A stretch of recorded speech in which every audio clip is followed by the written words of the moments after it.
Characters. Who are they? What are they? Who will they become? So much goes into the creation of a character. Their backstory, culture, origins, abilities, personality, description, and so much more.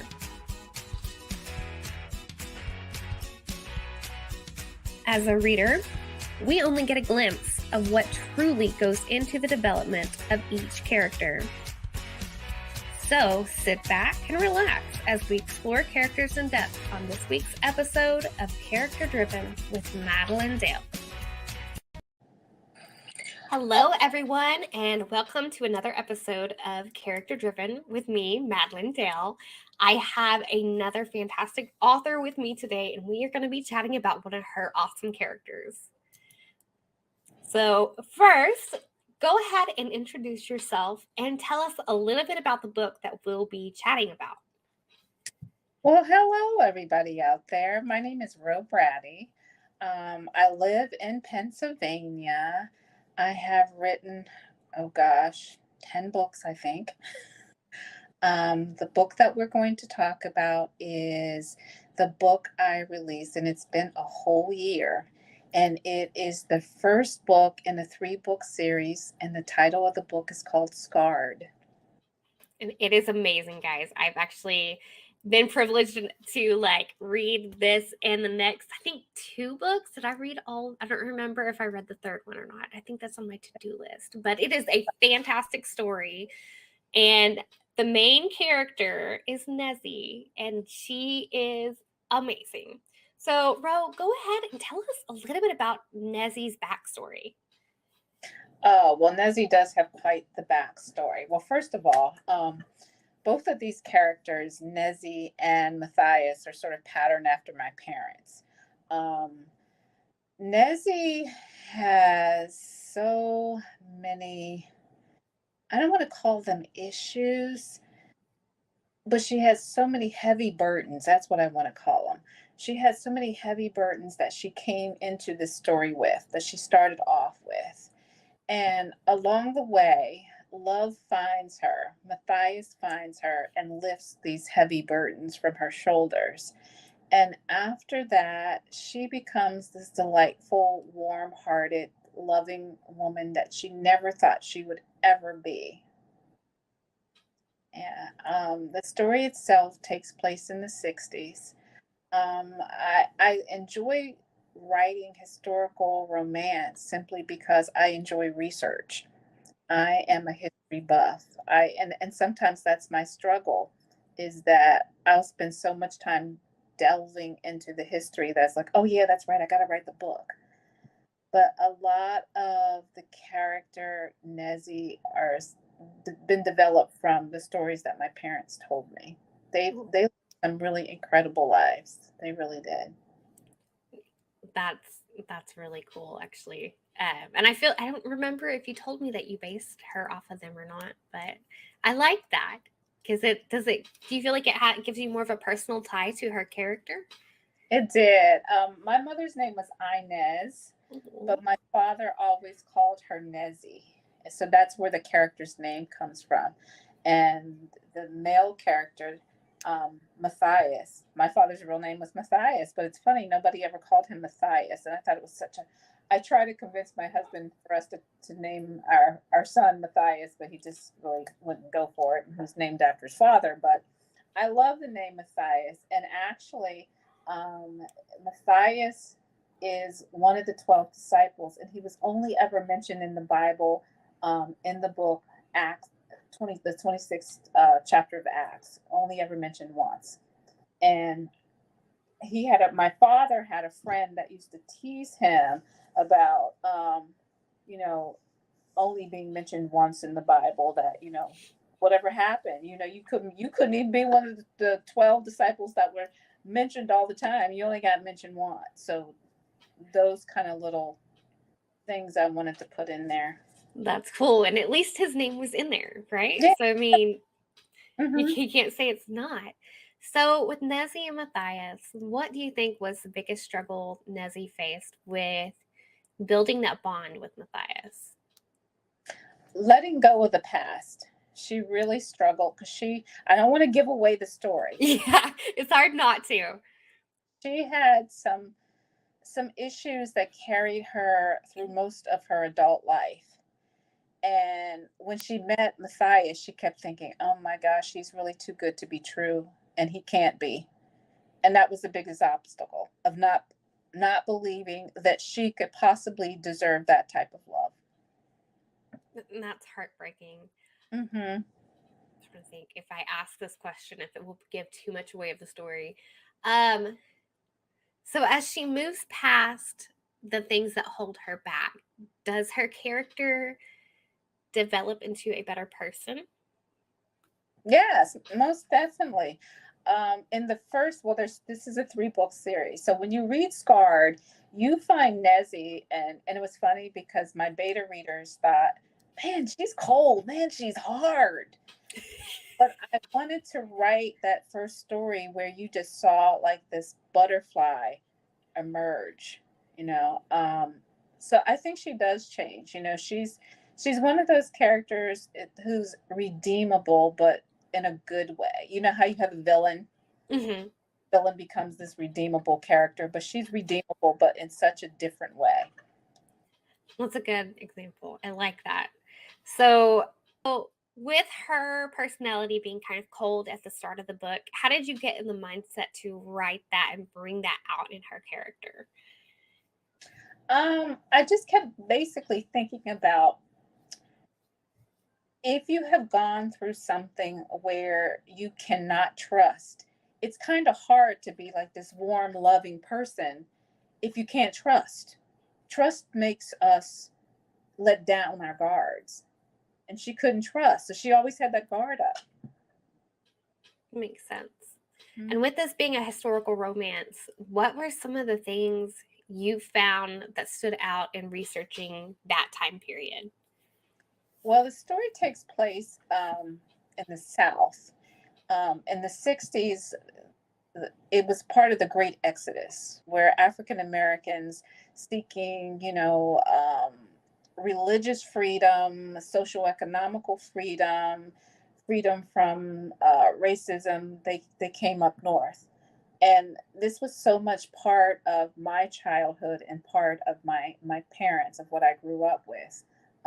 Every summer, I would spend most of my summers in the South. So I heard a lot of these stories and lived a lot of these stories. So that's the basis for writing it.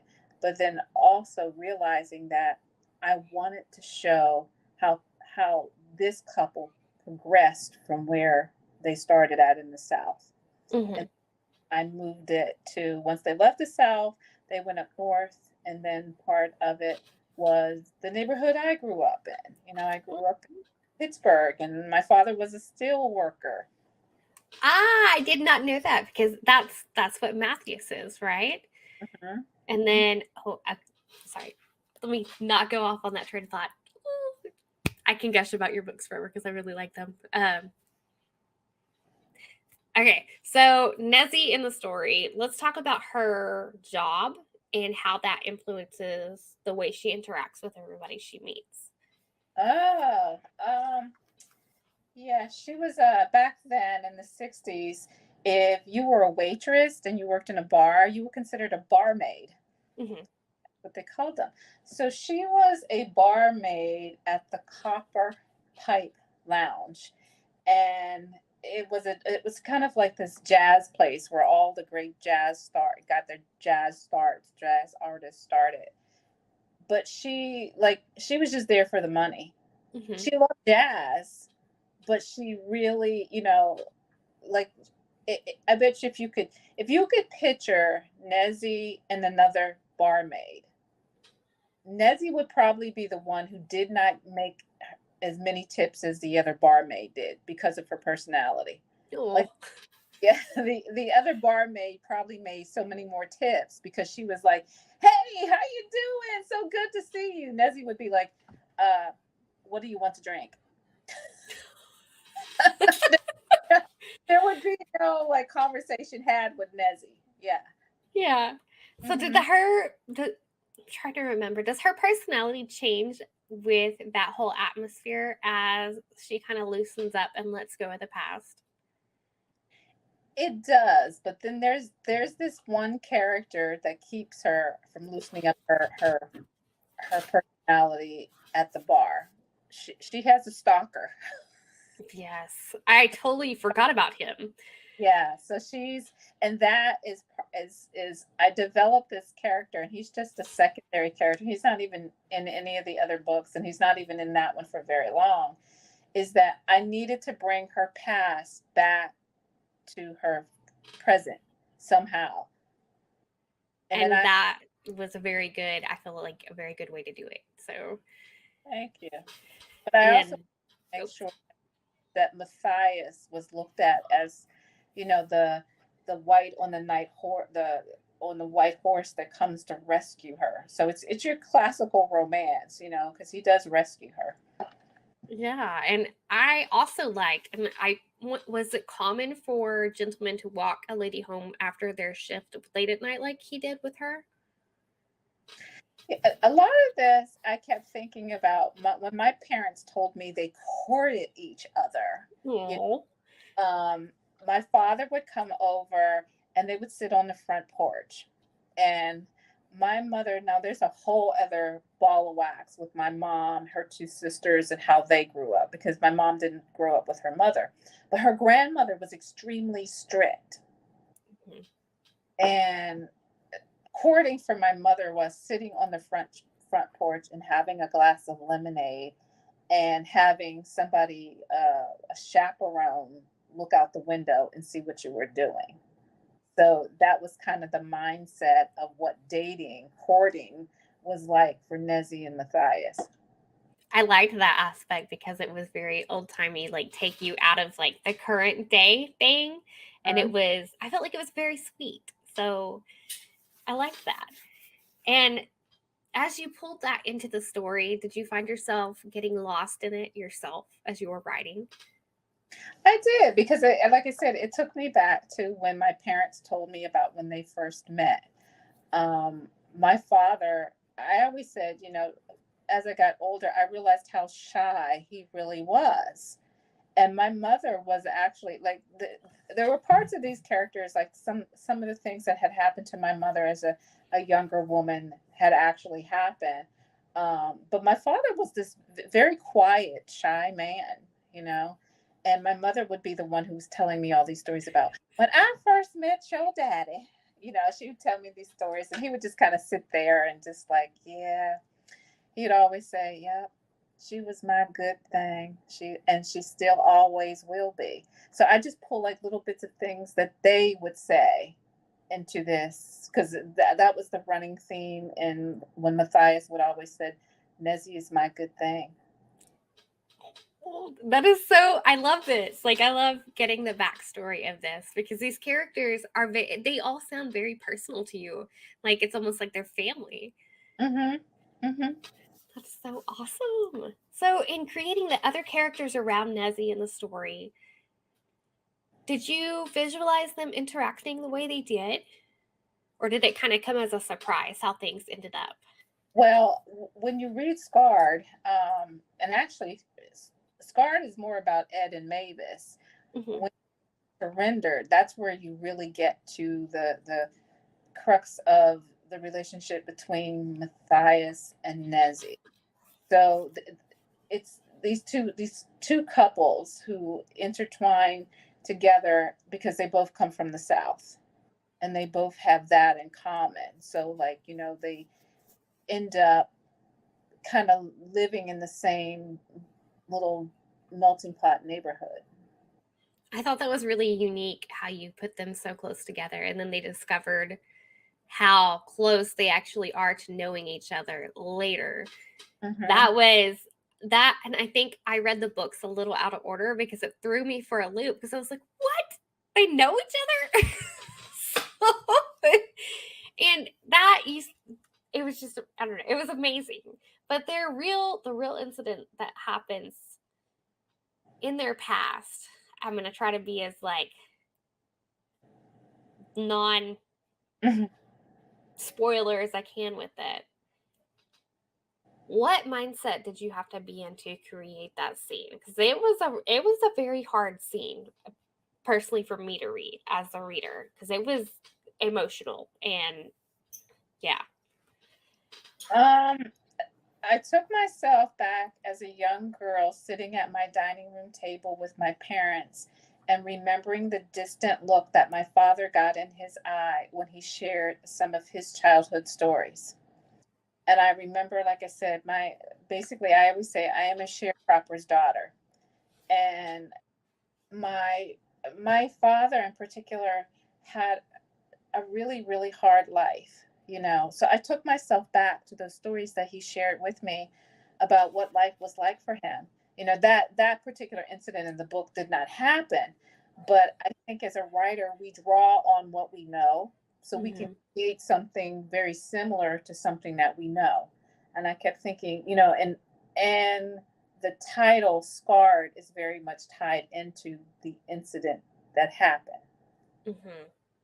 I know it can, that what happened, it scarred the character and all of them for life. And Mhm. seeing that trauma carried forward into their adult life, it heart wrenching, because they didn't like it. They just kept pushing it away and didn't know how to process it, if that makes sense, I think.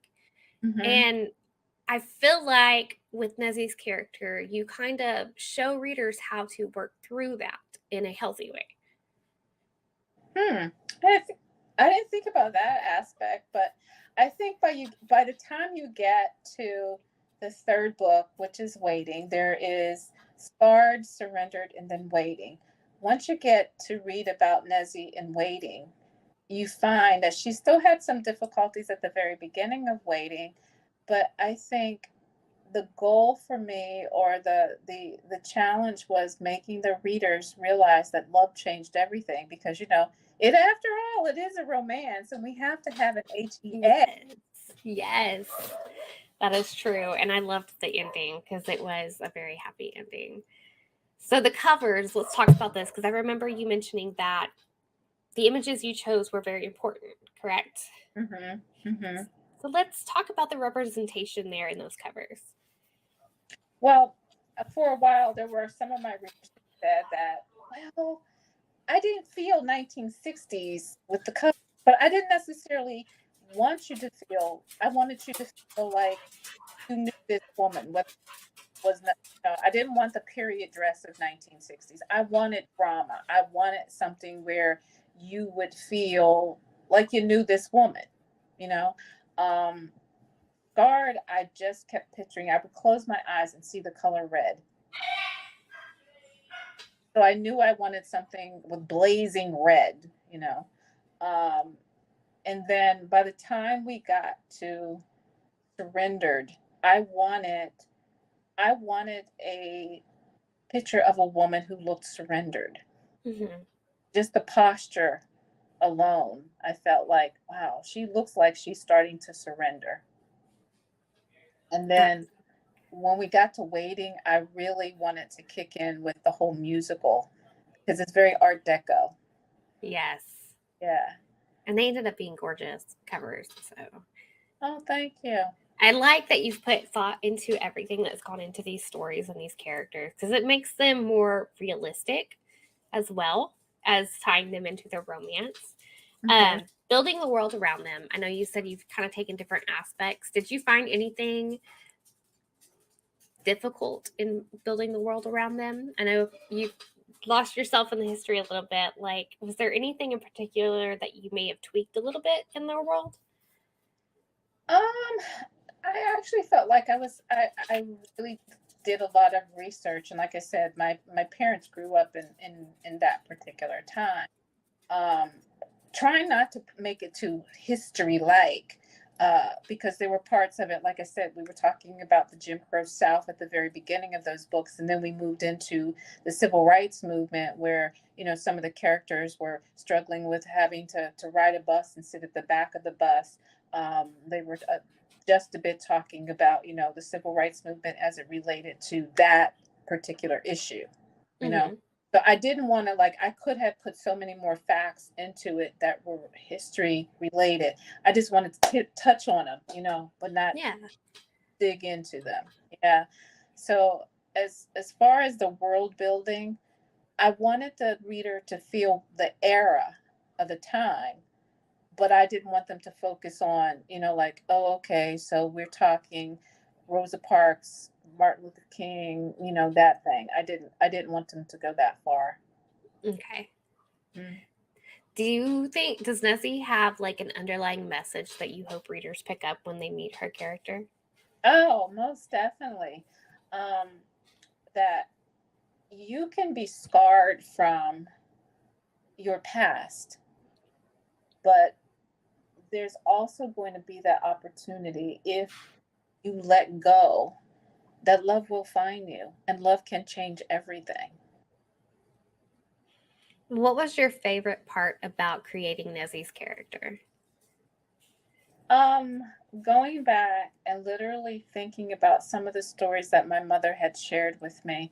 And my parents both had really tough lives. My mother was the oldest of two other girls. So there were three of them. And she told me, the story about my grandfather, who was a stonemason in the South. And her mother left them on her mother's doorstep. She took them and left them. And when she told me that, I could never understand the relationship that she had with her mother because me and my mother were so close. And you start to think about those generational things where you, she was so, my mother was the type of person was, she wanted to make sure that I never experienced what she experienced. So it made her, like a mom to the 10th degree, you know. And when I think about Nezzie and I think about those types of experiences that she had, if I would think about my mother, Nezzie, it did the opposite for her. My mother was this gentle, loving, kind person and had experienced a lot of strife and hardness in her life. So I wanted the three books to show this metamorphosis of how Nezzie came along and was this hard person, but eventually she found, or I should say, Matthias found her, and he had the same kind of hard life, but it didn't harden him like Nezzie was, and he wanted to show her a different way. Mm, that just makes my heart warm. So, oh. In developing the relationship with Nezzie and Matthias, did you have any struggles making them mesh together?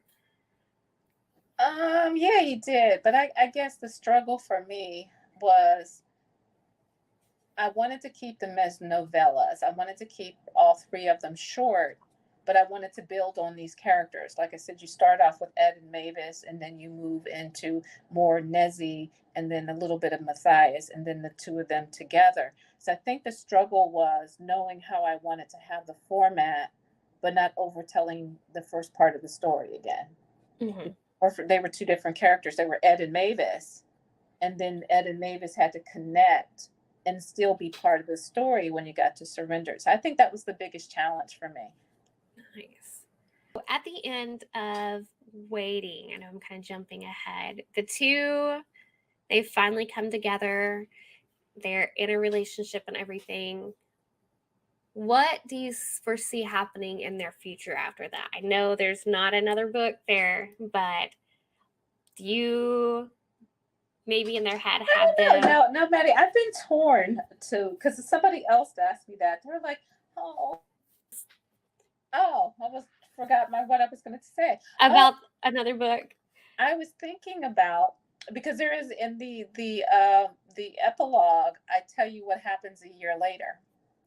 Um, but I don't know. I've been thinking about like this Christmas story, like their first Christmas together. I don't know because I've got some whips right now that I don't know when I would do it. Because after you do three books and you get to that final book and you get to your HEA, you kind of feel like, oh, they're going off on their own It's kind of like my kid, Yes. empty nester. So it's like, oh, my babies have grown up and you're all off on your own.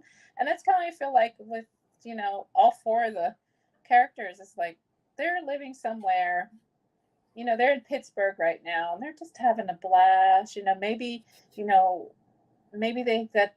working on their second child and you know. Did you have a hard time letting them go then, like to go on and do their own thing? No, I didn't because I had lived with them for so long. Yeah. These three books were originally the Hold on, you cut out a second. Try that again. Oh, it might be my internet or my child screaming in the background. Yeah, originally these three books were rebranded. Originally they were one book called The Warm Heart of Steel. Mm-hmm. And when I decided to rebrand them, it was almost like, okay, let's just do 3 books and then call it a day and move on. Because I have already done a play with these characters. So I thought 3 books, a play, and you're done. So I don't know. I mean, I was thinking about A Christmas Story, but I don't know. My vote is you should do it, but I'm also like in a different spot than you are because you have to write it and then edit it and then that whole process. And I get that it's a lot. Because I may have got myself in a little more than like what I wanted to with book stuff. Yeah. Yeah. That's the writer's thing. It's like, I think, how this is as a writer. It's like so much stuff comes into your head and you're like, but I don't really got that much time. I know. Yes. Yes. Oh my gosh. So go ahead and share with our viewers where we can find you and your work. Oh, sure. Of course, you can find me on Amazon. We're all on Amazon. Me at www.robraddyproductions.com. And of course, I don't know. I think it's where I'm the most comfortable with because I love posting on IG. So you can also reach me on Instagram at Roe the Literary. And you can reach me on Facebook at facebook.com, Roe Braddy. Awesome.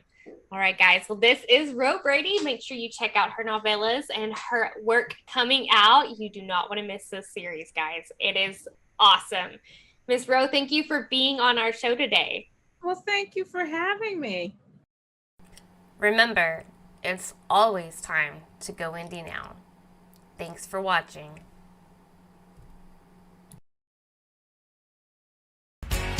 I took a deep breath and stepped onto the front porch. Mama was not looking out the kitchen window like she usually did. This change in habit frightened me. The knot that had settled itself in the pit of my stomach grew tighter as I opened the screen door and walked into the kitchen.